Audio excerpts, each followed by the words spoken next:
Okay, everybody, welcome to the latest episode of All2ReelToo. My name is Michael E. Cullen II, and with me, as always, is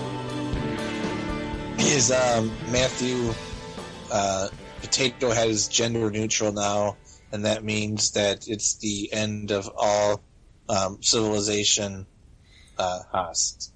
It's the end of the world as we know it. And I feel fine. I feel fine. No. Fiona? I don't know. Don't be feeling Fiona without her permission, okay? I was trying to do like a gender name. No, that sounded bad. I feel Fiona. No. That's not good. So, today on the show, we are covering the latest episode of WandaVision, which aired on February 26th, 2021.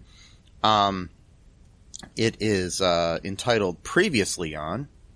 It's the 8th episode, and it was directed by Matt Shakman, who has directed every episode of the series.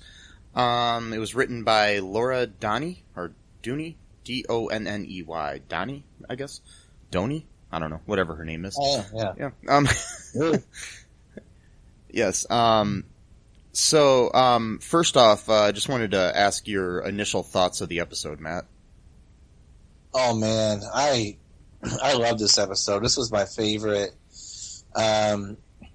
Episode 5 is, probably one of my favorites, but this one is definitely my favorite episode so far of the series, not season, because it's only a one season show, and it was only intended to be a one season show to go directly into Doctor Strange and the Multiverse of Madness. Yes. Which, kind of makes it special in a sense, because, it's only meant to be one season, so you get what you get, and you cherish it. Yes. And then you keep it down in the cockles of your heart forever. Yeah. The sub cockles of your heart, even. Yeah. I mean, and not just the episode too, but I've watched every episode 3 times. That's pretty much the number I go before we do the show. To get enough. Not just memory, but just a sort of overall understanding of what happened throughout the episode. And, I wanted to watch this one more than 3 times, actually, but I didn't have the chance to do it. But as I was watching this episode again earlier today, I was thinking that I honestly think I say this every time Marvel does a movie or whatever, but I think this time it's actually true. I think this is the best thing Marvel has ever come up with, throughout all the, even better than Endgame, I think this show is literally the best. The MCU is outdone itself. I don't know if they could even do better than this, to be honest. Yeah. I really don't. Falcon and Winter Soldier has a lot to live up to, in my opinion. The thing is, that was supposed to come out first originally, but because of COVID and everything, I think it got pushed back or something. So WandaVision was actually supposed to follow this, but I don't know. Now, like you said, it's got. I mean, I'll watch that too, but I don't think I'm going to like it. I mean, to be honest, I'm not. I like Falcon as a character, but he wasn't really in the movies enough for me to kind of grow attached to him, if that makes any sense. So, but then seriously, actually, though, Vision and Wanda weren't either. True, but I might just like their powers better. Yeah, that's true. I don't know. Well, he doesn't even really have powers. He's just got a, Who's that? Falcon. He just has a suit. Yeah, he doesn't have any. That's the thing too. Falcon doesn't even have the super strength that Cap had. I like Winter Soldier though. He's a good character. I mean, I do like Falcon too. I mean, I think basically what these shows are doing, especially if this is any indication here, WandaVision, is that they are giving us more of a, like, maybe not a backstory per se, but somewhat, but a way of connecting with these characters more than we were able to in their small appearances in the movies. Right. Yeah, no, exactly, because that's really cool. And, and plus, too, I just like Wanda because of her powers. I like the magical stuff and, like, the Mind Stone. And plus, too, I got a weird thing for, like, Soviet-style countries. Like, I love that aesthetic, like, so the country she comes from is, like, a fictional country. Yeah. Called Sokovia, but it's really probably based off of, like, Yugoslavia, or, kind of like those countries or whatever. And plus, too, she actually kind of looks like someone I went to school with, like high school, like sort of a mine. So it's like, I see here, I kind of reminded of that person a little bit. So, so it's kind of a weird, yeah. Yeah, I like the show. I think both Elizabeth Olsen and Paul Bettany are like amazing actors, and the whole cast is. So, needless to say, I love this episode too. I think it's one of my favorites. I don't know. It's hard to say what my favorite is. I only watched this episode once because I was busy with other things. And so I only had time to watch it once before we started recording. I'll probably watch it again later. But I did ask, again online, of our fans, what they thought of the episode, and we got a bunch of responses here. All right. Amber Dawn said, it's such a wonderful musing on love and grief. Beyond its obvious MCU thrills, Kathryn Hahn is truly a treasure. Paul Bettany may have been trolling us hardcore, which he's talking about how he keeps saying that there's going to be a big reveal of a character he's been wanting to work with for a long time. An actor he's been wanting to work with. And we can get more into that later. Yeah. Jacob Scarberry said, I like the little glimpses of Marvel horror, nothing crazy, but I think it gives us a small glimpse of the type of thriller horror we might expect in the next Doctor Strange film. I guess I don't have a good reason, but from the very first episode, I felt like the show was going to be what brings us into the multiverse. I think it will be a very important stepping stone, and I think the glimpses of horror-esque helps support that theory. I also could see mutants being introduced in the series, maybe right at the end. Would be a good opportunity to open that door. And then he says, I should probably address that episode 8 was a badass take on a Christmas Carol. You have good writers and cast when they can recycle a story like that and make it feel like new. Yeah, absolutely. Christopher Seibert said, I like how they effectively retcon the MCU by saying that Wanda had her hex powers back when she was a child to prevent the bomb from going off. And what the Mind Stone supercharged, and that the Mind Stone supercharged her.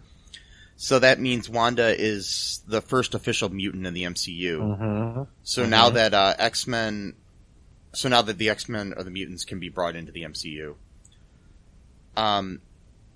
Natalie Brown Bostelman said, I love this slow burn. We're starting to get the payoff of the reasons as to why Wanda dealing with her grief in this way is clicking the puzzle pieces into place. Dave Haas said, a great show. Agatha is one badass witch defeating all of the coven. So, there we go. And that's my dad, by the way. Yes. So we got that going on. I think there might have been more responses somewhere. If I didn't get to yours, I'm sorry. Because I put that up in several places, but those were all the ones in our group chat. Which if you like this show, you can go on Facebook and you can join our Facebook podcast group. It's the All2ReelToo podcast group is what it's called. So join us in there and we can discuss all of our episodes and anything else you want to talk to us about. You know, you could tell us what your favorite flavor of ice cream is. That'd be okay. Mine is chocolate chip by Haagen-Dazs. I also like Caramel Sutra from Ben and Jerry's. That's good. Nice. That's good stuff. I like Neapolitan, and I like cherry with cherries. That's probably my favorite ice cream. Nice. So, in this episode, Matt, what do we got going on here in this episode? Oh, man. So much to do. So it starts off with a little recap, what happened, throughout the various episodes. And then when it goes through the Marvel thing, it changes from red to purple, which is Agatha's kind of magic color. And then it goes into 1693, so a flashback where Agatha's being dragged through the woods to be, put on some kind of a trial or whatever. And she's, pleading with the people, and, they're just carrying her forward, and they put her up, against like a pole, and they, you're led to believe like this is some kind of like Salem witch trial type of thing or whatever. But then the person like magically binds, her arms. Okay, so well, there's magic involved, so that's not going to be, the Puritans or whatever. And then this woman who's like the leader of the group, she, asks her if she's a witch, and she says, yes, I am a witch. And it says, yet you have betrayed your own coven by stealing knowledge above your age or station and rank. And she, denies it. So, no, it's not true. And then the woman says, enough deception. And then she admits to it and says, well, it's not her fault. She was just, wanted to learn or whatever. And they say, no, you practiced the darkest form of magic. And then she kind of like has like this sort of like a half smile on her face, like she's been caught, but she doesn't really care. She says, I have not broken your rules. They simply bent to my power. And she like has like the smirk on her face. Like she knows what she's being caught for, but she doesn't care. Yeah, exactly. She's, doesn't think. And she's done anything wrong. What's that? I said exactly. Yeah. What's that? I just said exactly. Yeah. She doesn't think. Yeah, she does not think she's done anything wrong. So, she pleads with them, and you can tell she's faking it. She's not being sincere. She just wants to get out of the situation. Like she's trying to plead with the woman. She calls her mother. I don't really know if she actually is her biological mother or not. It could be, but it could be like a witch thing. Like maybe she's the leader, so she's the mother of the witches. Maybe we'll find out later on that if she really is, her mother or not. But so they start, chanting Latin, and they're kind of like firing up their hands, to basically like, shoot her with their power. And someone, I think it was Eric Voss from New Rock Stars, had a video recently.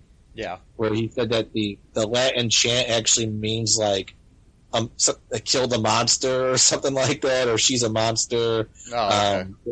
Destroy it or something like. So they're literally calling her a monster that needs to be destroyed because she's practicing dark magic. It's really dangerous and vile stuff. And we see this a lot in a lot of stories. Where you've got like the good magicians versus the bad ones. Star Wars 2 is pretty much like that. You've got this sort of corrupting. You got the, Lord of the Rings is like that too.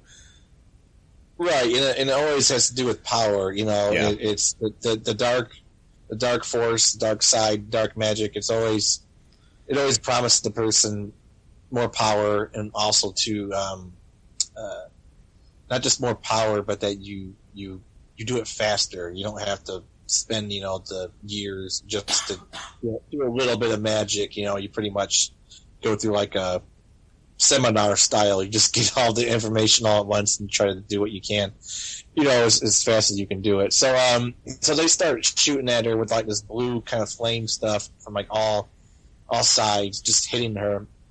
And, she's, screaming in pain and stuff like that. And eventually, though, this purple stuff kind of starts coming out of her, and it starts, like, going through the blue, basically kind of like in Harry Potter when Harry's facing off against Voldemort with the two wands, and then Harry's red is just going further to Voldemort's green until it just goes to the tip of Voldemort's wand, and he's defeated. Well, that's kind of what happened. And so the purple starts overtaking the blue, and it's actually sucking the life out of all the witches, like literally, like it's just making them like they're like 100 years old or whatever. And then her mother, she kind of flies up in the air, and then she like shoots her blue flame at her, and Agatha eventually defeats her, and she's like please, I could be good, like she's just faking it. And then her mom's like no, you cannot. And then Agatha eventually, kills her too, and then she just kind of like shakes off a little bit of dust off her clothes or whatever, and just kind of walks, all triumphant or whatever, and she steals that brooch that she's been wearing throughout the whole series, 'cause that was her mom's, and then she just takes it, and then she just flies off, and then we get to the scene from that ended last episode where she's holding Senor Scratchy, and then it just kind of begins from there. So, what else happens? Right then we've got, we basically get in the present day, Agatha starts to interrogate Wanda, demanding to know, how she is, controlling Westview. And then she's like threatening, Tommy and Peter's lives. Not Peter, Tommy and, Billy's lives. I don't know why I said Peter. I was thinking of Pietro. Tommy and Billy's lives. And, she takes like a piece of, Wanda's hair and then does a whole, Christmas Carol type thing where she takes, Wanda down memory lane. It's, she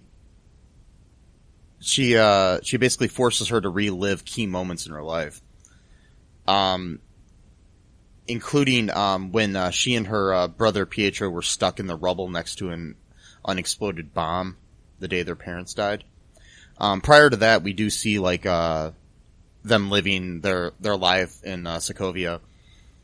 One thing I wanted to point out is the fact that, the young, Pietro and Wanda are played by different actors than the ones in the flashback in the Halloween episode.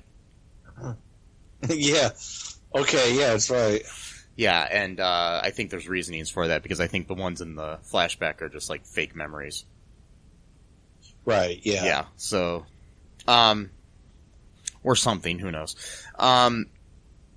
But basically we see in this situation, their dad comes home, and by the way, their parents are not the people in the commercials like a lot of people were speculating. Right.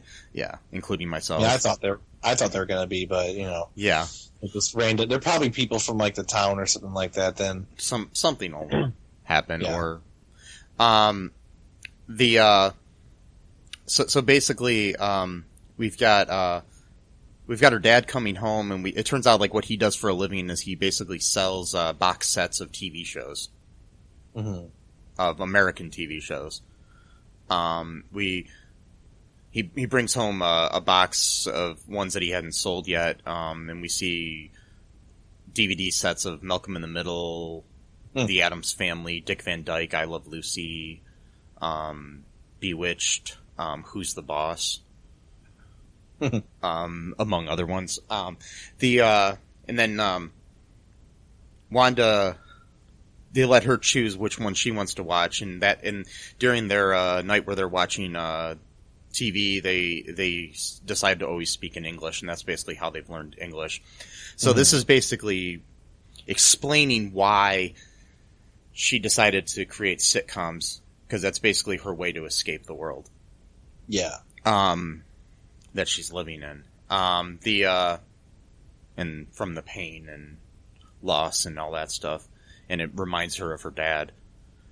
And her mom and brother and everything too, I'm sure. But she chooses to watch an episode of Dick Van Dyke Show. And it's a interesting episode where there's they're watching a TV show in that episode, where some aliens are, attacking a family and stuff. And so that causes, nightmares and stuff for Rob and Laura Petrie in the show. So, anyways, basically, so there's this whole like nightmare, like sort of thing, and Nightmare's a speculated character to be controlling things. Could be just a nod to that, or it could just be coincidental. But anyways, basically what ends up happening is they have to relive the moment. She relives this moment of while they're watching this, is when they're stuck in the rubble of this unexploded bomb that hits their house or their apartment, and the parents die in this memory. Basically, through this, we can deduce that Wanda was born a witch who was able to, in this situation, pull her and her brother out of the rubble using her magic, and so she basically what Agatha tells her is that she was able to use a hex magic as a child. And Wanda's inadvertent use of the simple probability hex to prevent the bomb from going off.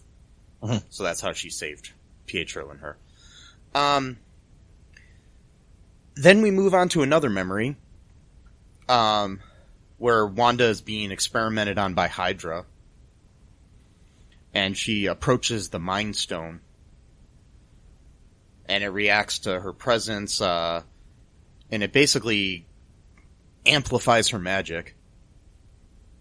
And her, basically, so that, like people are saying, that's basically proof that she was born with these powers.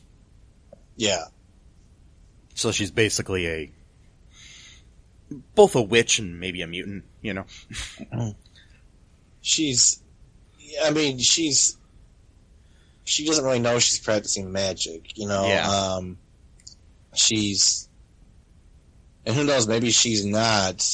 Maybe Agatha, because Agatha, all she knows is magic, so she might just be assuming that that's what it is because that's what she studies. It could just be something else entirely. She just has these powers. But Agatha spent the past 400 years practicing magic, so she just assumes that's what it is, and she's very, very jealous of Wanda. There's a lot of anger towards her because, Agatha spent, the past 400 years.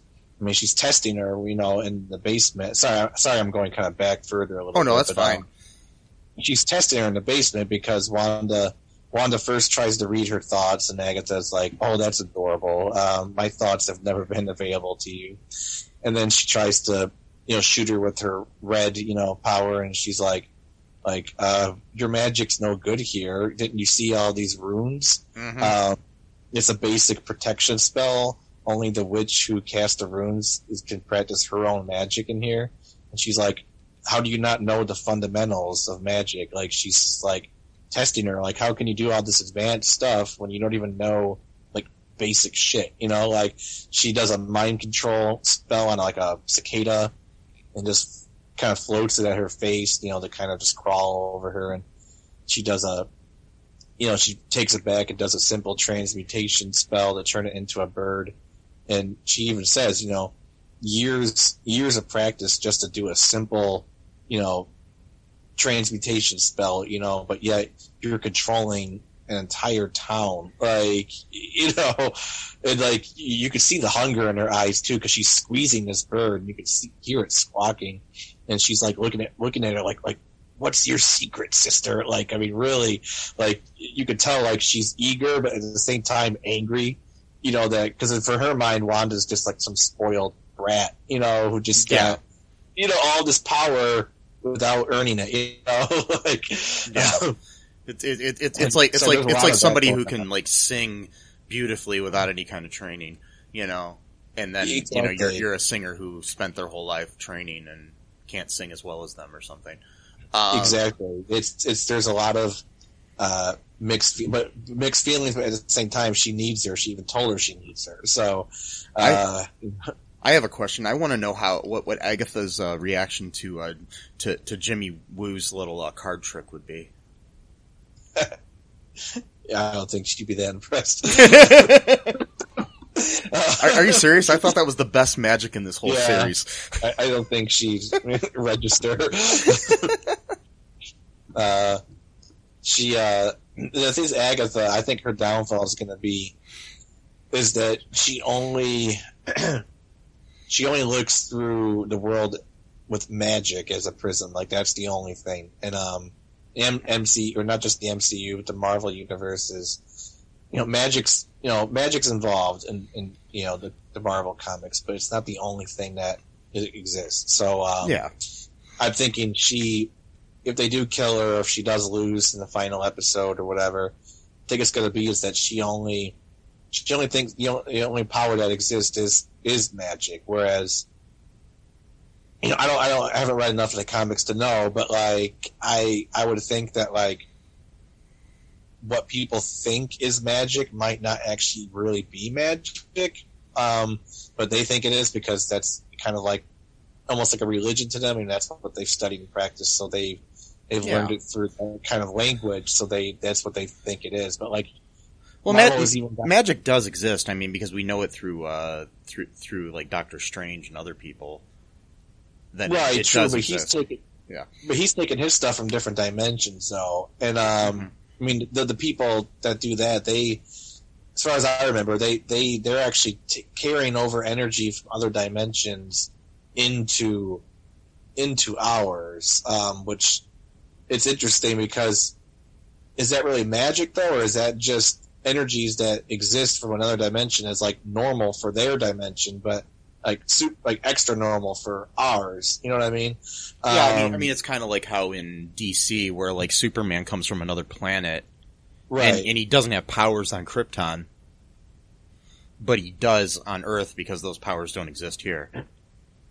Right, yeah, exactly, like the Red Sun or whatever. Yeah, so, I mean, again, I don't know, because unfortunately, I haven't read enough of the comics. I want to start getting into that and really kind of get into the details, because it's really, really fascinating stuff. Marvel's just amazing when it comes to all that kind of stuff. But anyway, Agatha's very jealous of Wanda. She needs her at the same time. She even told her that she needs her, and she's very eager, not just eager, but almost sounds like time is of the essence. Like she doesn't have time to wait. Like she needs her like now. Like my theory for that is the reason why Agatha has lived so long is that she siphons the life out of other people, but also too, in a lot of stories, not just Marvel, but in a lot of stories, is that the more magic you use, it's not an infinite source of power. So if you use magic, you're kind of taking away some of your own life or your own power in the process. So Agatha might be kind of expending like a lot of magical energy, and she can't do it forever. So she might need Wanda to kind of take it from her. I guess maybe my theory that she might be trying to siphon it from Wanda, but at the same time, like that one episode where I think she is those episodes where she seems afraid. I don't think she's altogether faking it. I mean, partly for the show she might be, but I think she knows that outside of her basement, she's really no match for Wanda. I mean, she knows more stuff, but just Wanda's got that chaotic energy that it doesn't matter how much she knows. If she gets angry enough or gets sad enough, she can just blow, an entire town into existence. I mean, Yeah. So she knows that she really can't beat her on her own. Sorry, that was kind of a weird ramble, but No, but it makes sense. I mean, basically, she's really jealous of the fact that, like we were saying before, like she's just Wanda's a natural. Didn't have to study to learn this stuff. Some people can act really well without ever taking training. Some people need training to be able to be, Academy Award-winning actors. Right. And, yep. And some people, they create the Big Bang Theory. Sorry. Always got to mention that. But yeah, but you know what? Chuck Lorre did write the theme song to Teenage Mutant Ninja Turtles, so. Yep. So, there's that. And, he's okay in my book. He also created Mom, which is a good show. That's right. Yeah. So I was going to say that. That's a great show. So, mm-hmm. Yeah. That's good. Plus two broke girls. He didn't. Right. He didn't do that one. Okay, he didn't do that one. All right, but Darcy, the actor played Darcy. I forgot her name. Sorry. She was in Two Broke Girls. Yeah. And I was really hoping so badly when they did the TV show that she was going to be like, because you mentioned that too, that she was going to be like a waitress at like a restaurant from like Two Broke Girls. Like oh god, like they could have. That was a missed opportunity. That was a mist. It was like a huge meta moment right there. But oh well, the carnival thing was cool. So whatever. Yeah. It's still cool. Kat Dennings is awesome, regardless. Yeah. So anyways, so then we throughout this trip down memory lane that we're taken on by Agatha here in the world of Wanda's life. Wanda, like I said, she's watching herself being experimented on by Hydra. We then have her relive her first fond memory of Vision, where it's back at the Avengers compound sometime, I think, after like Civil War or something. I want to say. Or was it before Civil War? Because it seems like before Civil War. Because I'm not sure, because I think she was living at the compound after Civil War, because that was when, or maybe during Civil War. I'm trying to think, or maybe it was right before that, because it's hard. I don't remember. I'm trying to remember, because it was either after Age of Ultron, obviously, or Civil War, because I think during Civil War, after Civil War, because of the Sokovia Accords and stuff, things happened where she was basically confined to the compound. Right. Yeah. Okay.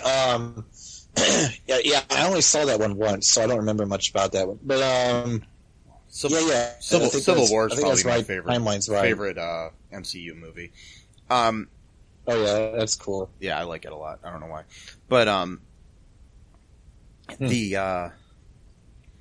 don't know. It changes every day, though. So, which one's my favorite?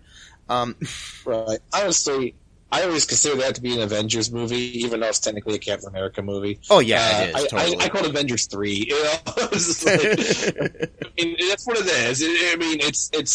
It's because every movie, every character has to have 3 movies. I guess that's like the rule. So they're like, okay, well, we'll just call that one Captain America 3, or whatever. Yeah.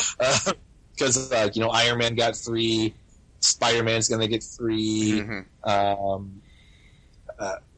The main ones, Captain America gets 3.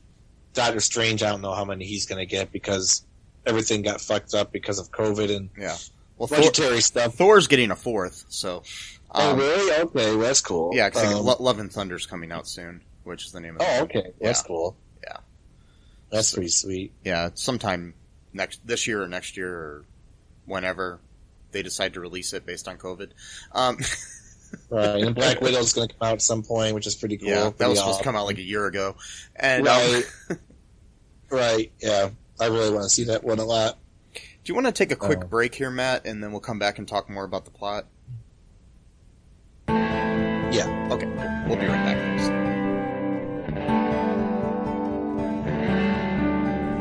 It's the ninja from the Ask the Angry Ninja Show saying, come listen to the show. We got the ninja wife to give you your movie reviews. We got the conscript to give you the ninja news. And we got the battle to talk about your sports. And as always, it is the Ask the Angry Ninja Show. So ask me a question. We'll give you the ninja knowledge you need for your ninja life. Search for us anywhere you get your podcast from. Just search for the Ask the Angry Ninja Show and enjoy the show.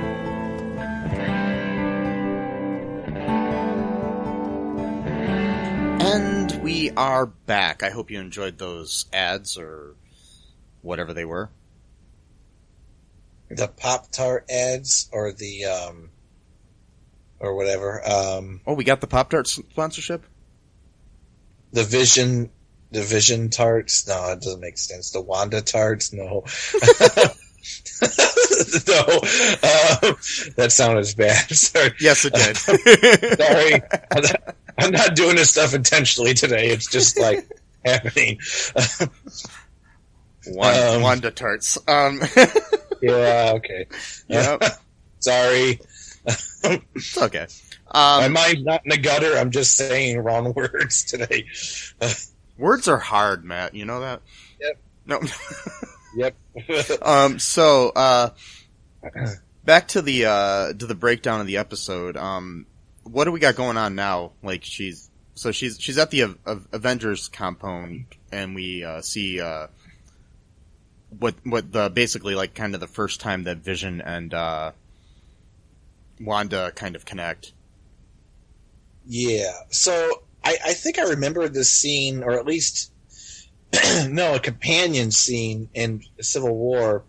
Yeah. Because in Civil War, she realizes that Vision is kind of listening in on her talking to someone, and he's like hiding somehow or whatever. And she says, we talked about this or whatever, that you can't just like spy on us or whatever. Well, we find out the origin of that is that he's like, on the other side of the wall, and she knows, which is interesting. So that could have been an indication that even in Civil War that they were kind of maybe teasing the idea that she's kind of got some kind of psychic abilities at the very least. Because she calls him out, because Vision, and he kind of just, seamlessly goes through the wall or whatever, and she's like, sorry, I didn't mean to intrude or whatever, and she's like, well, really? And he's like, well, I guess perhaps I did, but I didn't, whatever your preference is or whatever. And she, lets him sit down, and they're watching Malcolm in the Middle, which is interesting because episode 6 is pretty much like based off of that show. And like Hal builds like a roof, or like not a roof, but like a something like an awning or something. Yeah, like an awning. And the whole thing just falls on top of him. Yeah. And Vision's like, are we supposed to be laughing at this man's grievous injury? She's like, no, it's okay. He's gonna be fine. And he's like, well, how can we be certain? And she's like, it's not that kind of a show. So he's very innocent. He's almost like a child in that sense. Like he, so, he's not going to laugh at someone, being collapsed, he's similar to like Data on Star Trek: The Next Generation or something, where he's, trying to understand human behavior. Right. But he's a little bit better in Data because he can sort of figure it out faster, kind of because he's basically like, he's a human computer is what he is. So like unlike Data, I don't think Data ever really had emotions. I don't know. I didn't really watch that show that much, but he doesn't. You just got to watch, the shows. Yeah. Okay. Yeah. I gotta get into that. Yeah. I never really watched that much of it was on here and there, but not a lot. Next Generation on a side note is the best. The best of any Star Trek. So yeah. All right, I'll start with that then. Yeah. I watched a few episodes of the original, which are really cheesy, but they're pretty good. But anyway, so he's asking her, all these questions, like, saying like he doesn't really know what it's like to lose someone because he's pretty much been alone, as a consciousness his whole life. So it's all he's ever known. It's not a sad thing. It's just, that's how it was. So there's nothing to compare it to,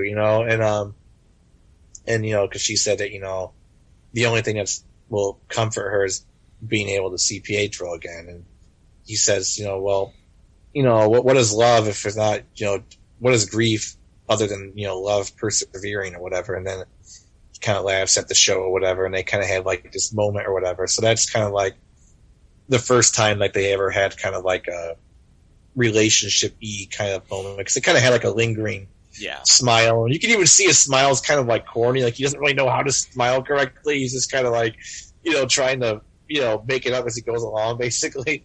And, but you do have that moment in Civil War though, where he's spying on her. She's talking to someone else. I don't remember who it was. And she's like, Vision, like we talked about this. Like you can't just watch people. Like like you need to be in the room or present where we can see you. Like because it's like rude. It's wrong behavior. He doesn't know any better. He's not trying to be rude or creepy or anything like that. He just doesn't know. And and so we have that moment, and then so the big reveal here is that Hayward's a piece of shit that we've known all along, really, since like the 5th episode. Yeah, we really know. Yeah, go ahead. So yeah, she visits. We see when she visited Sword, like right after to try to recover Vision's body, like right after the blip or whatever, or like right after the events of Endgame, I should say. Basically, she loses her temper and breaks into the compound after trying to speak to whoever's in charge, because she wants to have a funeral for Vision and like bury him properly. Then she goes to she goes to Hayward's office after basically having a little situation where she just opens the door herself. She doesn't need to be buzzed in. She's like, no, don't worry about it. I got this, sort of thing. And when Hayward introduces himself, he calls himself Director Hayward, not Acting Director. Oh, okay. I didn't notice that. Yeah, I did, and I was just like, what the hell? And he says his full name though too, Tyler or something like. Director Tyler Hayward, and I'm like, interesting, because he tells Monica he's acting director. Huh. But, so that's Wanda to make it seem like he had more authority or something. Either that or he's lying to Monica. Yeah. And that he's totally in charge. Mm-hmm. So Wanda, he shows Wanda like in Vision's body being like operated on, basically like being taken apart, which and it appears to be being taken apart like very crudely. Yeah, and so we're seeing these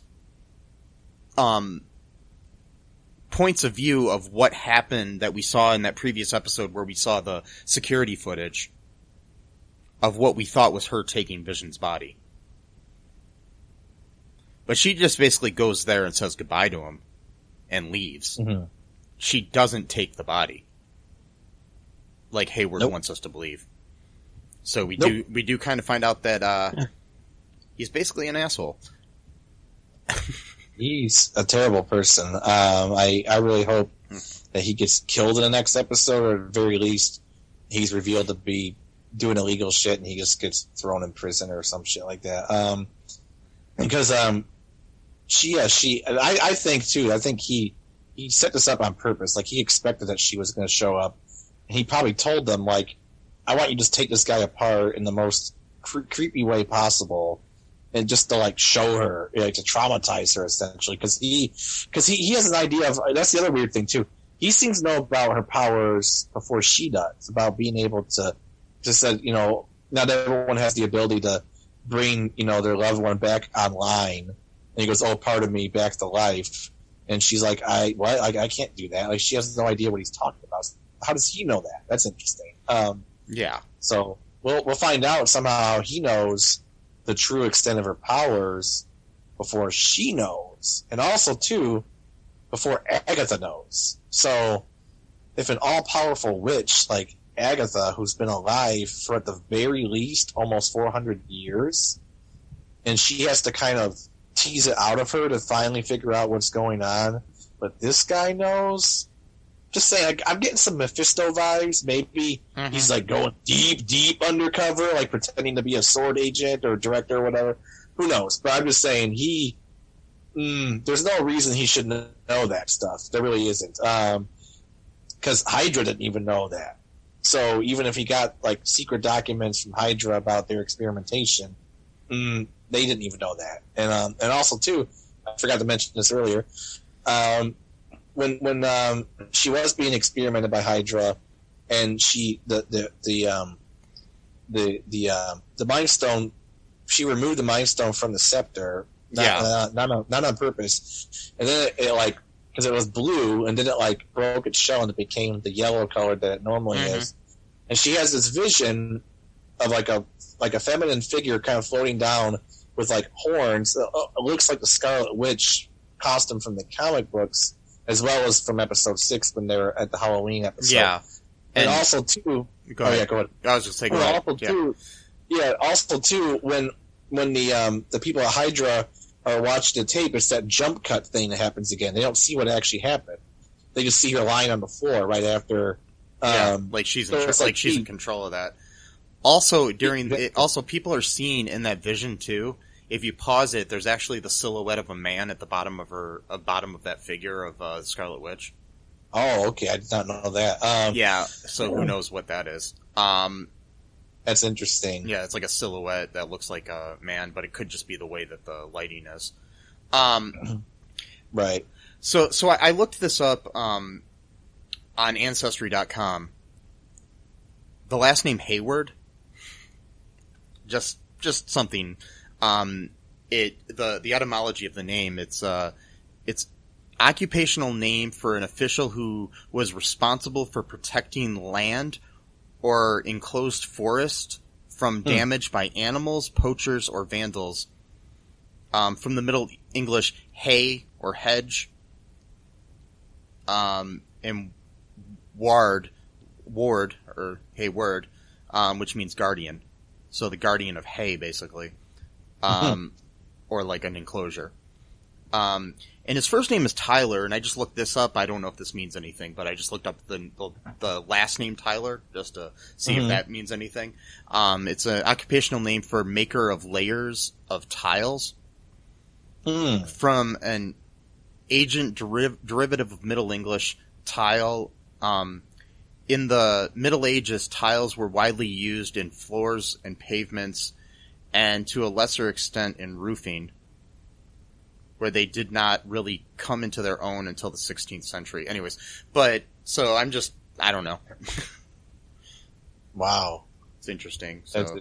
Yeah, it's very interesting. But the Hayward especially is interesting because he's guarding an enclosed land. Right, yeah. Which is basically what he's doing. Hedge. Yeah. And a hedge sounds a lot like hex. Yeah. I know I know the words don't mean the same thing, but it's interesting how they sound similar. So, there's a lot to unpack there. Anyways, yeah. So, what happens? So next thing we see is like when Wanda leaves, like I said, without Vision's body. Mm-hmm. And she gets into her car, and on the passenger seat there's like a deed to this land, and there's a note on it that says with a little heart and a V at the end, and assuming from Vision, it says to grow old in. And then she drives to Westview in her car, which has New York plates that at the bottom say Excelsior, which the current New York plates actually say, but that was also the phrase that Stan Lee always used. Right. So just interesting little tidbit. There's she gets to the she goes to Westview, and we see like a lot of the characters, like Herb and the guy with the mustache. I can't remember his name. He's putting up a sign asking for piano lessons. It looks like the town is basically ravaged by the after effects of the snap, or just the economy being bad in the world like it is in reality. Kind of hits really hard when we got the pandemic going on and stuff like that. Right. But you see people, and you see like Debra Jo Rupp's character, Mrs. Hart, whoever her real character is. She's just sitting there, kind of looking depressed, drinking coffee. And other characters throughout the town. We also see the mailman, who everybody had like all these theories about, but he's like a pizza delivery guy. Yeah, he's like all depressed looking. Yeah, he was not. Yeah, he was just nosy, I guess, is why he was. Yeah. So he's probably nobody. It's probably just a red herring. And who knows? Maybe in the next episode we'll find out that he's God or something. I don't know. But anyways, so she gets to the address. And it's basically the foundation of a house that's no longer there. And it's on Sherwood Avenue. And Sherwood Schwartz was the creator of the Brady Bunch. Just little tidbit. Wow. Yeah. So we've got that going on. It's just interesting that we see that, and then we see her create the hex, and then basically build from like jigsaw pieces the house there on that foundation. And we also see her create Vision, who seems to be a sentient being. So like he seems to have his own capabilities. So basically, I'm just wondering if she actually created him. Like, is he real? I don't think she's controlling him at all. So I think he's real. I mean, he came from her mind because, again, too, this episode. I mean, I cried so much in this episode. There's so many emotional moments, and she just broke down. I mean, she just got on her knees, just sobbing, and then it was just all this grief coming out of her. It wasn't intentional at all. I mean, it was just, and then it just spread throughout the whole town eventually after, the house was built and everything. But yeah, I think it's a real Vision. It's not, the same body as it was before, but since his body was created from the Mind Stone, and then her powers were enhanced by the Mind Stone. Yeah, she didn't get her powers from the Mind Stone. It was enhanced, yeah. So, really, either way you slice it, whether or not it gets created, the body gets created in Tony Stark's lab, or if it gets created through Wanda's, mutation powers or whatever, either way you slice it, he's being created again. And I'm just wondering if she, like, recontextualize the Mind Stone too, did she create a new Mind Stone? Did she find the dust of the Mind Stone and bring it back together? Because the Mind Stone is still out there; it's just in many pieces. It's possible. Or two, the fact that since she already has, these powers, and then the Mind Stone enhanced it, she might have the ability to actually like recreate all the Infinity Stones at some point. Who knows? And plus, too, we're getting into the multiverse. There might be Infinity Stones in every single universe at this point. which even Thanos may have not even known about, which is a good thing because then he would try to go to every single universe to collect the stones so that no one could, stop what he was going to try to do, or whatever. So it's interesting. Yeah, I don't know. Yeah, so it's interesting because, this is her way of dealing with grief, and it's really interesting to see how they're showcasing grief in a very creative way. So then after this happens, we're back to the present, and Wanda's out of her trance, and she comes outside only to be confronted by Agatha again, who is holding Billy and Tommy captive. And she's got basically these purple magical nooses around their necks, and she's flying up in the air and basically choking the kids. Yeah, it's great. Which is creepy. Controlling her like marionettes too a little bit, because she's kind of floating above or whatever. Mm-hmm. And Agatha mocks Wanda for not knowing the full extent of her powers, and starts saying that she's dangerous, and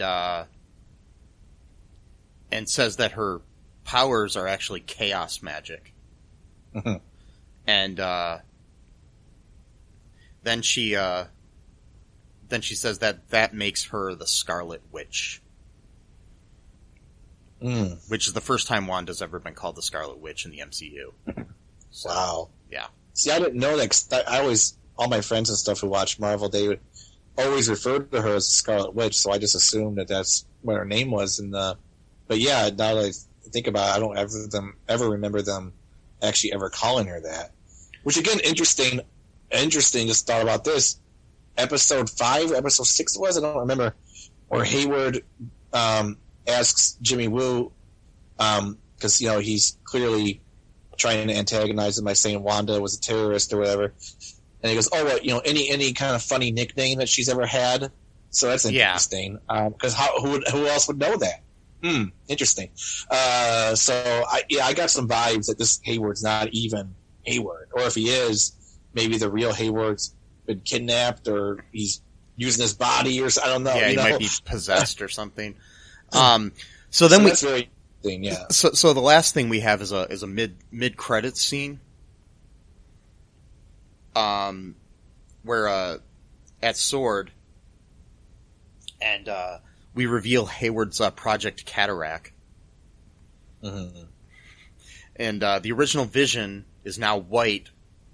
He's the White Vision, and activated using chaos magic energy from a drone previously destroyed by Wanda. So he basically used Wanda's magic to create him. Right. So that was his plan all along. Yeah. That's why, because he knew that the drone wasn't going to do anything. Yeah. Monica really kind of underestimated what Hayward, what his plan really was, which is not her fault. But no. It wasn't that he just thought that they shoot enough guns at her, they're going to get her. It's no, he wanted her magic, and he knew that that's what would happen. Yeah, which makes me keep thinking that he's got to be something else. Whether he's Mephisto or Nightmare, or he's working for one of them, or doing something. You know what I mean? I don't know. We'll have to see what's going on. Something, yeah. Or maybe he's Hydra. That could be it too. He might be just, I really hope we're done with Hydra. Oh, really? Because I don't even really know much about them, to be honest. I know they're supposed to be the anti. Yeah, Shield, but they're basically Hydra goes all the way back to Red Skull and before, and okay. so it's in the first Avenger, Captain America First Avenger even, and stuff, and it's just they're basically the Nazis of this world in a way. Okay. Kinda, they're entangled with the Nazis as well too, but back in the World War II. But there's they're basically the bad guys. Right. And but I watched all of Agents of S.H.I.E.L.D., And the main bad guys in that whole series are Hydra. So it's like... Oh, okay. So you kind of just burned out. I'm burned out. I'm burned out on Hydra. Plus, I think they played the Hydra card already in Civil War, so... Or Winter Soldier, I mean. Yeah, when we find out that the whole thing with, Hydra basically controlling S.H.I.E.L.D. for all these years, and I really hope that they're not controlling S.W.O.R.D. too, because we just got introduced to S.W.O.R.D. So it's like we don't even have time to learn what S.W.O.R.D. is, and then it's like, hey, by the way, we're bad guys. No. Right, exactly. It's like, all right, how about we get some new bad guys? Yeah. So that's why I'm kind of hoping it's like Mephisto or somebody else behind the things. Someone, that would be good. We'll have to see. That was his plan all. What's that? Okay, go ahead. Sorry. No, I didn't hear what you said. You said wait and see. Is that what you said? I said, yeah, we'll just have to wait and see. Yeah. That was his plan all along. Because he knew that would provoke her to finally get out of the hex at that point, anger her to the point where she's going to threaten them to not mess with her anymore. So, yeah. Do you want to take our second break here, Matt, and then come back and we'll talk about some trivia and our speculation and stuff? Yeah, sure. Okay, we'll be right back.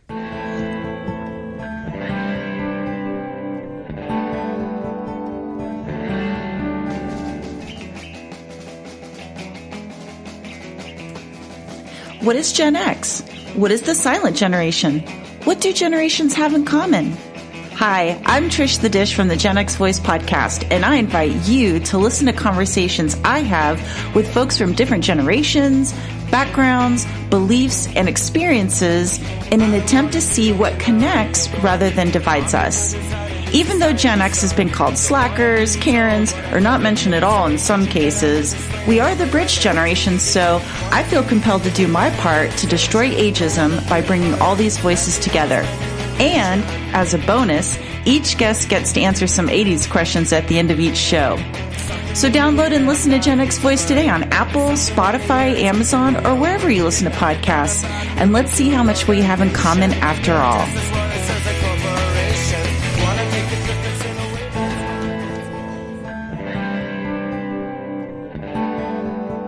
And we are back. Those were some great ads. I liked Pop-Tarts again. Pop-Tarts. Kellogg's Pop-Tarts. Yep. The choice of a new generation. Wait, that's not right. Yeah, I'm not even sure if that's what the ASP played, so it's going to be confusing. But yeah, I don't think Pop-Tarts are advertising us yet.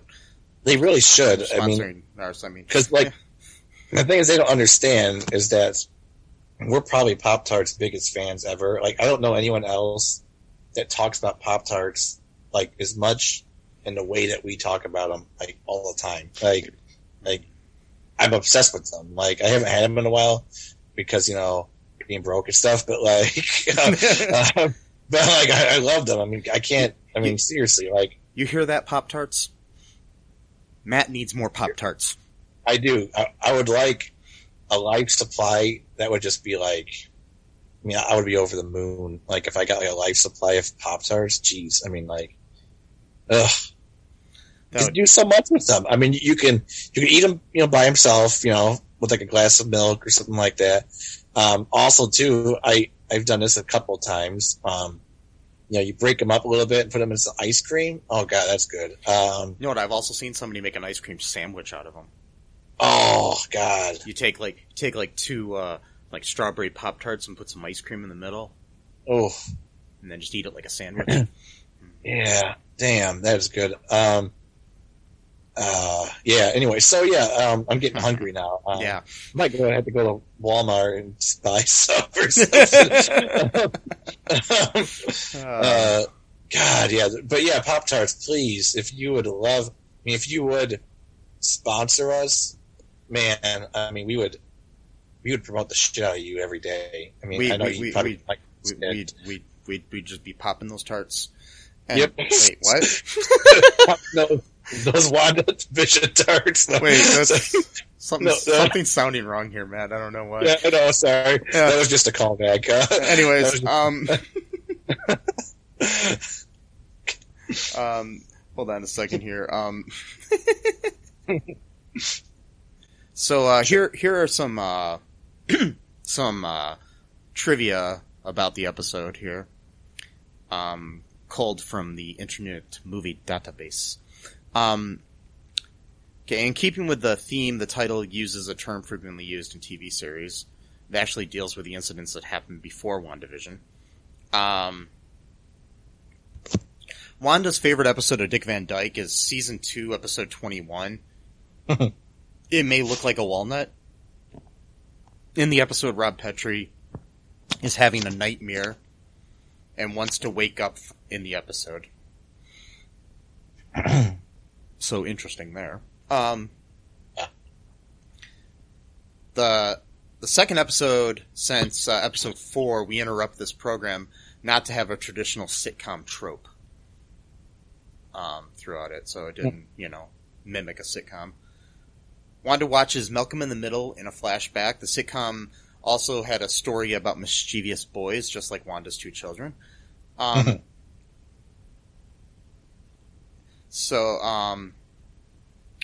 episode 6, All New Halloween Spectacular, Billy and Tommy accidentally run into Agnes's pants, which read naughty in the title sequence.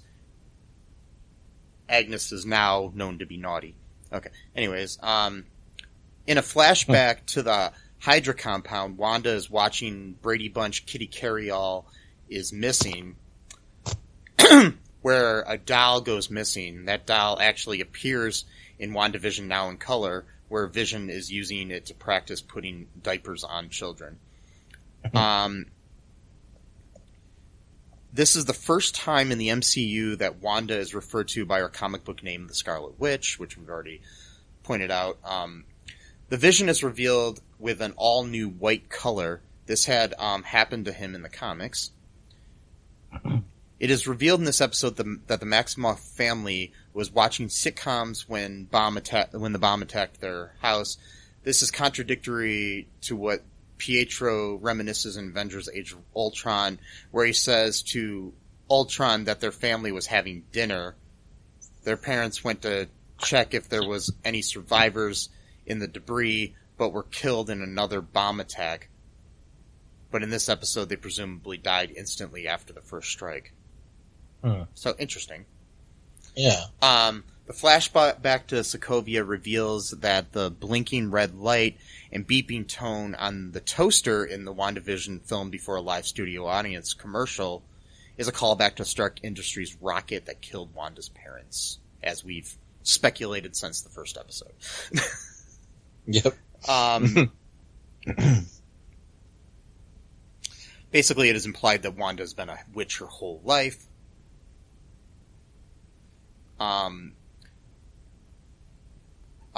Evanora Harkness, who is Agatha's mom, bears a striking resemblance to what Agatha looks like in the comics.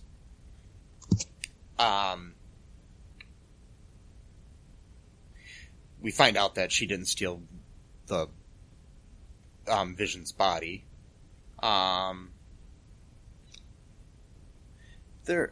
So yeah, I mean, this could be that we're basically getting. Oh yeah, one of the funny things in the episode that they're pointing out here is that Agatha dubbed fake Pietro as Fietro, which I thought was funny. Fietro, if you will. Yeah. Yeah. So basically, this is we find out that she's obsessed with sitcoms because of what happened.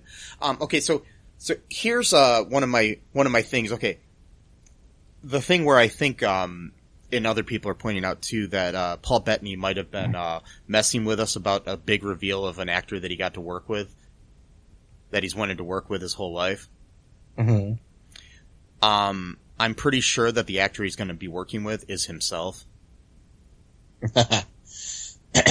Because he's going to be playing White Vision and regular Vision. Right. Or We still have one episode left, so it could be, Yeah. you know. No, that's what I'm saying. He hasn't worked with him yet, so it could be in that episode that they're going to work together.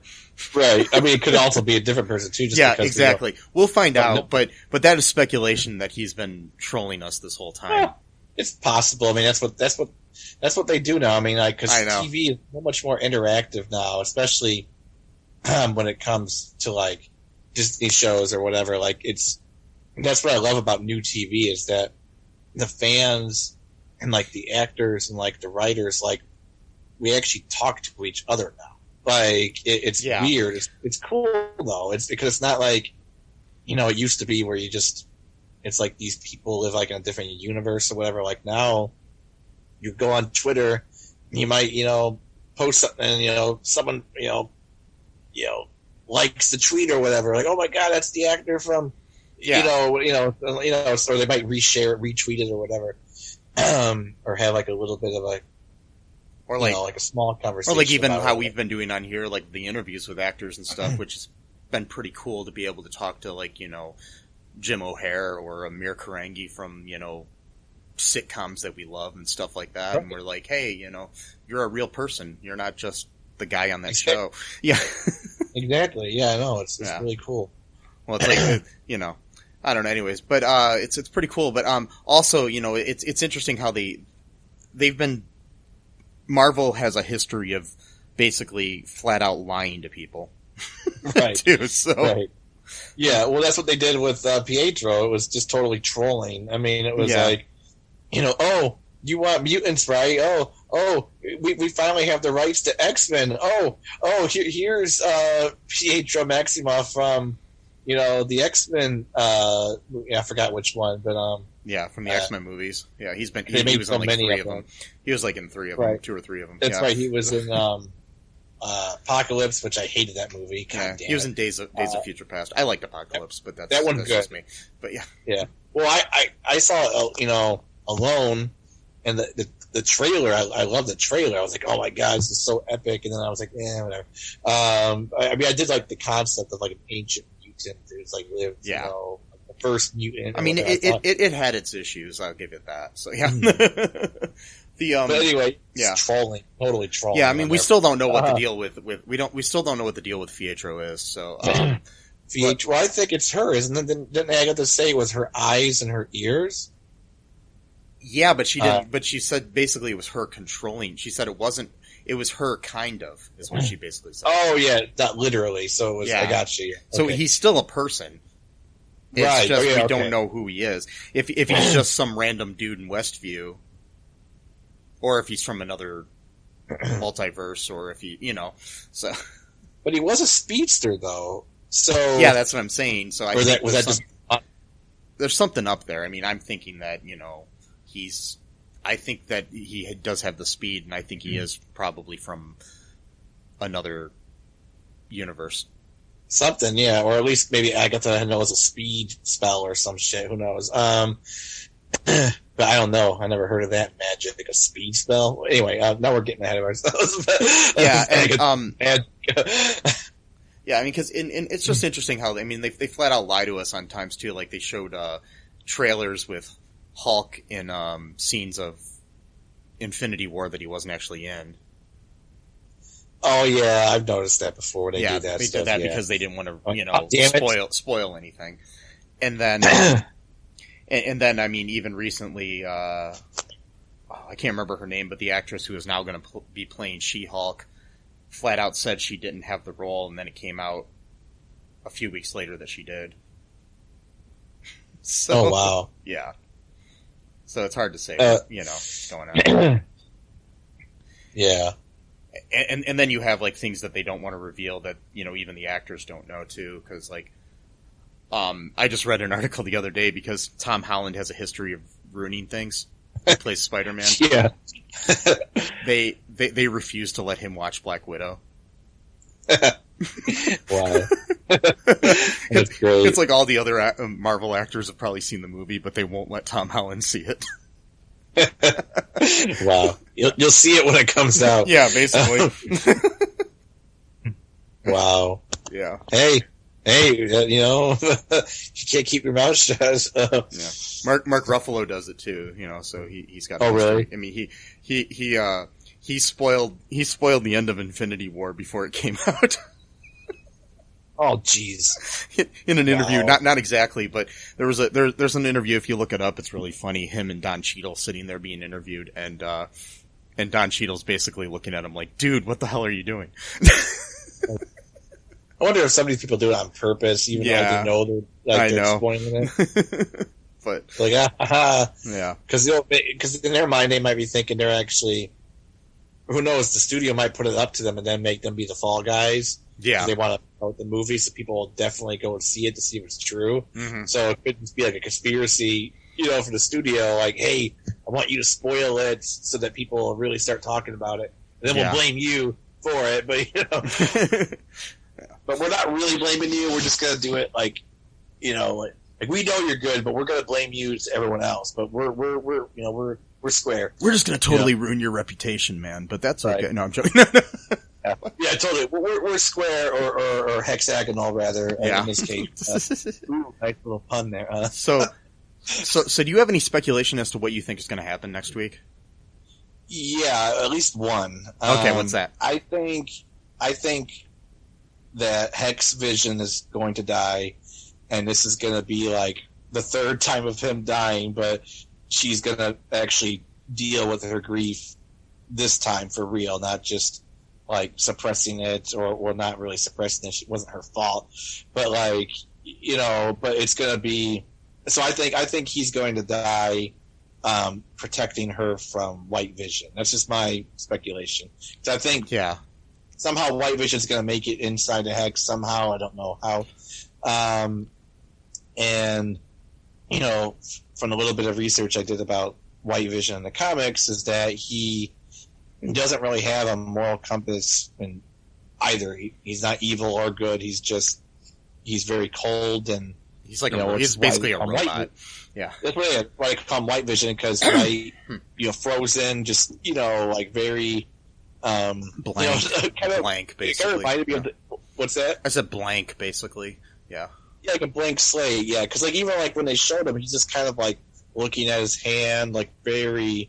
Like, not even that curious, just kind of like, oh, because like when Real Vision came to life, the first time he kind of did that, but he had a little bit more spark, like, in his eyes, I guess. Like, this one just was kind of like, oh, I'm alive. Here's my hand. Like, you know, like, very, not that interested, really. Like, just sort of like, okay. So I'm thinking he's going to get inside the Hex somehow, and there's going to be a big battle royale between Agatha, possibly the kids. I did see a picture where it looked like the whole family was facing off against Agatha. I don't know if that could just be them lying to us, like you said. Yeah, I think. See, I think in a way, I think Agatha is not necessarily bad. I think I think we might have a situation where it might be like Hayward and White Vision versus Monica, Agatha, and Wanda. Okay. As like a new coven of witches. Oh wow. Because you need like 3 to be in a coven, and then there's 3 on that pendant. Right. Yeah. Exactly. And with like Wanda being the most powerful, and now that Monica has powers too, she's kind of like a witch. Kind of. Yeah. She's not really witch. It's not magic though with her. It's But she got her powers. Kind of is, but she did get her powers from Wanda. So. Right. Yeah. Unless she already had them, and maybe she's a mutant too. But we'll see. Right. I don't know. Hopefully they don't do that. Cause yeah. Like, all right. We got one mutant. You don't need to do overkill. Like, you know, like, oh, every person that you've known is now a mutant. Like, you know. Yeah. If you If you're listening and you want to let us know what you think, you know, go to our group on Facebook and post on there and let us know, you know, your thoughts about what's going to happen. And we will interact with you because we like to do that. Yes, we do. Also, just wanted to point out that A recent episode of the Nerdball podcast featured yours truly as the guest. The Nerdball podcast is hosted by Lorenzo Melchor. It's a really good show. He's a great guy. He does a good job hosting that show, and he does a lot of really in-depth interviews with people.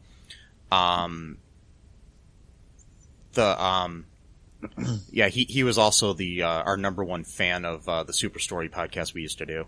So, kind of sad we don't do that anymore, but that's okay. Yeah. That's okay. We kind of got too busy with this podcast. We started doing so many different things. Plus, I was thinking about that just the other day, actually. I was thinking, like, maybe we could talk about that. Talk about, like, off air. Yeah. There we go, off air. I was trying to say the recorder. Yeah.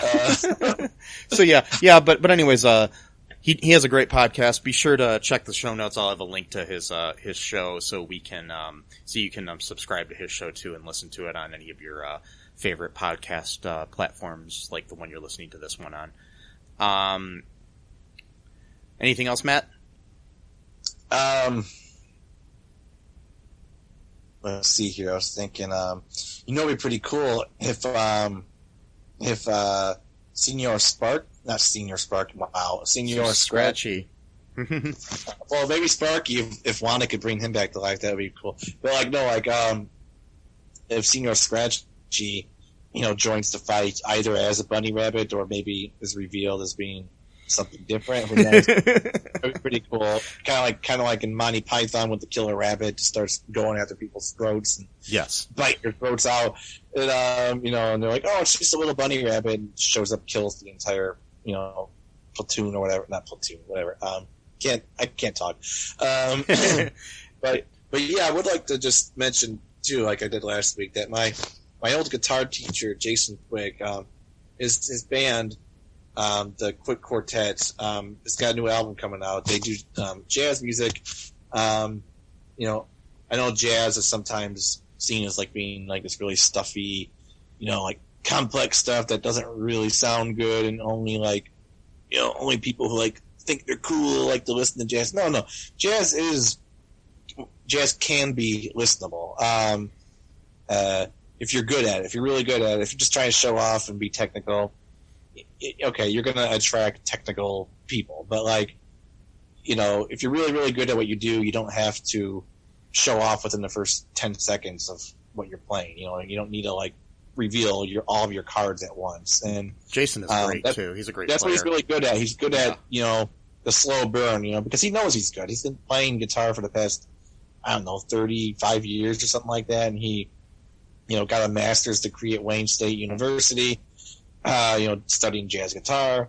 When he taught me, I came to him, pretty much just wanting to learn Metallica riffs. That was pretty much the only thing I did. Sometimes he'd oblige me because, I was a paying customer, but he would try to nudge me here and there. Like, okay, well, I could teach you, the main riff to Master of Puppets. Okay. But like, why don't you, try learning some, the fundamentals so, you could write your own stuff. So you're not just copying, what other people play. Yeah. And, within my first year of learning, he was already teaching me like, basic jazz chord progressions, licks, and I didn't do so well with that, but it was, I learned enough because jazz wasn't really my passion, but I think he was trying to teach me, not so much to like teach me jazz just because that's what he wanted to play, but it was more of like just kind of opening my mind a little bit to like what's possible, and like kind of build my confidence, as a player. This is not an ad for me. I'm sure it sounds like it is. I'm just trying to say that like he knows like what he's doing. Like and he's made several albums with either by himself or with the Quick Trio. Now it's the Quick Quartet. And the latest album coming out is called Low Rent Space. And I'm just gonna read a little bit from their little press release. Okay. Not the whole thing. It says the new recording by the Quick Quartet, a group of jazz musicians based in and around Toledo, Ohio, gives a musical answer to the question, what kind of space do you need to create something new? The answer is the title of the album, Low Rent Space, a living situation coveted by generations of jazz musicians who need all the time they can give to practicing their instrument and developing their art. Toledo, the hometown of the great genius of music, Art Tatum, has a deep history of jazz music and musicians. However, the contemporary jazz consciousness may not consider the town a center for the music. Indeed, many of the promising young talents, having begun their pursuit of the music through study at the University of Toledo and Bowling Green State University jazz and music departments, have moved on to make their careers elsewhere and in other fields. For guitarist Jason Quick, Toledo became the place to make it happen.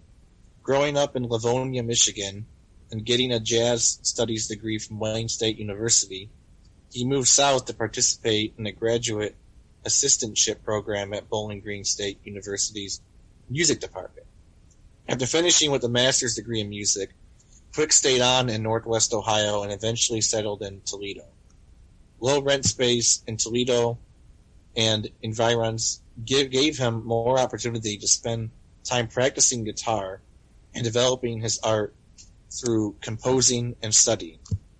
Low Rent Space by Quick Quartet is about space and creation and a place where an idea becomes a physical thing. Huh, interesting, kind of like what we've been talking about here. About WandaVision. But, yeah, exactly. Interesting. Vibrational, like vibranium. Okay, now I'm stretching. A vibrational presence along the axis. Axis, like, axis of time.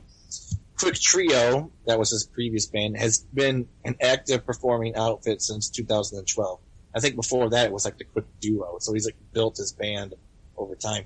Having places to play gave rise to the ability to play original material, because I think they even toured like New Orleans, Louisiana a few years ago. Playing original material live gave rise to making recordings. We now present the latest in this series at the dawn of the new era of creative music and listeners. Portals are open, and the potential to reach new ears is beyond anything previously possible. This is music that we believe reaches out to all listeners from this time forward. This dynamic set of new tunes features 2 trio tracks, 3 quartet tracks, and 3 quintet tracks. The material may be considered challenging, but this group of experienced players proved to be more than up to the gig. And that's what I mean about not just showing off all of your talent in like the first 10 seconds or whatever. Like it's, they're good and they know they're good. And I'm sure this album is going to be great. I remember when we saw him years ago in downtown Toledo at this place called Manhattan's. Yep. And we had this really cool experience. Kind of creepy. So we're sitting there watching him, and there's like this window behind him onto the streets of downtown Toledo. And all of a sudden a bunch of guys in military uniforms are like everywhere outside, like there was a war going on. Scared the hell out of me at first. And then we realized that they were doing some kind of training downtown for some reason that day. Like the mayor had given them permission to do a training downtown. So yeah, it was at like night. Yeah, at night. At night. Yeah, and there was like, you got this like really cool jazz playing, and you got all these guys. It was like the weird juxtaposition of those two things. It was very strange. Oh, I know. Yeah. It would have been like a great music. Like I wish we were recording that. It would have been a great music video because like the lighting was like all like ambient and like inside the Manhattans, like people are like drinking their wine and eating their whatever. Like he's playing like this cool like little jazz guitar solo, and all of a sudden you just see all of these people. Like, is there like a freaking civil war going on? Yeah, I was like, is the world ending to jazz music? I guess we could call it. We could say it was. That would have been a movie called Jason Quicksilver. Yes, it all comes back. It's all cyclical here. It all comes back. Yeah. So I should tell him that should be his next album. Is called Quicksilver. It should be. Yeah. Anyways, be sure to check the show notes. I'll have some stuff in there so you can check out that album. Anyways, Make sure you also check out our Patreon. There's going to be stuff in there. Our website, which is still under development. That's All2ReelToo.com. And we also have a TeePublic page where you can buy merchandise for our show and stuff like that. And be sure to subscribe, share the show, let us know what you think. Give us a 5-star review on the Apple stuff, and you can follow us on the twits and the books and the grams. Mostly at CullenPark.com. The links to that stuff will be there. Also, anything else, Matt? No, I think that's it. Okay. Well, until next time, folks, be sure to wear a mask, wear a condom, be kind, rewind, and be good to each other. Yeah. Bye-bye. Bye. Thanks for listening to All2ReelToo podcast, a Cullen Park production. Produced and edited by Michael E. Cullen II. Music by Matthew Hawes. Subscribe and share the show. Visit us at cullenpark.com.